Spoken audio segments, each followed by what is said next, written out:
سچا واقعہ حضور نے اپنے صحابہ کو سنایا۔ 3 آدمی سفر کے لیے روانہ ہوئے، یہاں تک کہ ان کو رات پڑ گئی تو ایک غار کے اندر وہ داخل ہوئے رات گزارنے کے لیے۔ آندھی چلی، بارش آئی تو اوپر سے ایک پتھر لڑکا اور وہ غار کے دروازے پہ آ کے گر گیا، اور اتنا بھاری اور بڑا پتھر تھا کہ اس نے غار کا دروازہ بند کر دیا۔ انہوں نے آپس میں بات کی اور کہا، تم اس غار میں پھنس گئے ہو، اب یہاں سے نکل نہیں سکتے مگر یہ کہ تمہارے وہ عمل جو محض اللہ کی رضا کے لیے تم نے کیے ہیں، ان اعمال کا وسیلہ دے کے اللہ سے دعا مانگو۔ ان میں سے ایک آدمی نے کہا، اللہ میرے ماں باپ بوڑھے تھے اور میں جب بھی بکریاں چرا کر کے آتا تو میں دودھ دو کر کے سب سے پہلے اپنی ماں کو اور اپنے باپ کو پیش کرتا۔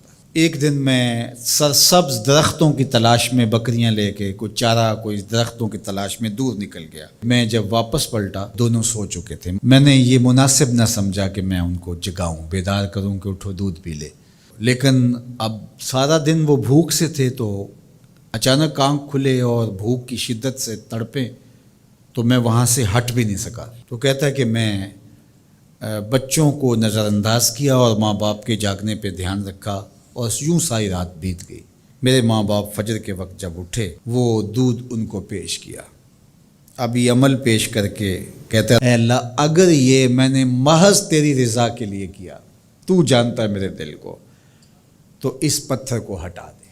تو پتھر تھوڑا سا سرک گیا، لیکن اتنا نہیں تھا کہ وہاں سے یہ باہر نکل سکے۔ اب دوسرے کی باری آئی، اس نے کہا، اے اللہ میرے چچا کی ایک بیٹی تھی جو مجھے بہت زیادہ محبوب تھی، مرد عورت کے ساتھ جتنی محبت کرتا ہے اس طرح میرا اس کی طرف رجحان قلب تھا، تو میں نے اس کو اپنی خواہش کی تکمیل کے لیے کئی بار کہا، لیکن اس نے کہا کہ یہ نہیں ہو سکتا۔ اور پھر ایک دن حالات نے اس کو مجبور کر دیا، فاقہ زدہ حالات ہو گئے، غربت آ گئی، تو اس نے مجھ سے اپنی حاجت طلب کی، تو میں نے اس کو 120 دینار دیے، لیکن اس شرط پہ کہ تم اپنا جسم میرے سپرد کرو گی۔ اب مجبوری سے اس نے کہا ٹھیک ہے، لیکن میں نے دیکھا کہ اس کا وجود اللہ کے خوف سے کانپ رہا تھا، اور مجھے کہنے لگی اتق اللہ، اللہ سے ڈر اور اس کی حدوں کو نہ توڑ۔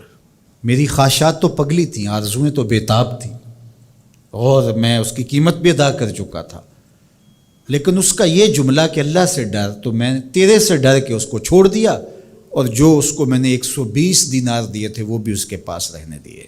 اللہ میرے اس مخفی عمل کو تو ہی جانتا ہے، تو اگر میں نے تیری رضا کے لیے ایسا کیا تو اس پتھر کو ہٹا دے۔ تو پتھر تھوڑا سا ہٹ گیا، سوراخ تو زیادہ ہو گیا لیکن ابھی بھی وہاں سے گزرنا ممکن نہیں تھا۔